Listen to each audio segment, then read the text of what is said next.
In today's video, I'm going to teach you how to check compromised passwords on iPhone.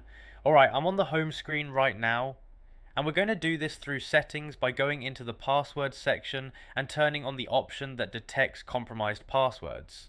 First, I'm going to open the settings app, the grey gear icon. If you don't see it on the page you're on, just swipe left or right until you spot it. Once you see settings, go ahead and tap it to open. Okay, now settings is open and we need to go into apps. So at this point I'm scrolling down the list until I see apps. I'm moving steadily and watching the labels as they pass by. Alright, I see apps, so I'm tapping on apps. Now we're on the app screen and we need to find passwords. So at this point I'm scrolling through the list until I see passwords. I'm going slowly so it's easy to spot. Alright, I see passwords, so I'm tapping on passwords. Now we're inside the password settings page. On this screen, look for the option called Detect Compromised Passwords, and you'll see a toggle switch next to it. So at this point, I'm going to turn on Detect Compromised Passwords by tapping the toggle so it switches on and looks active.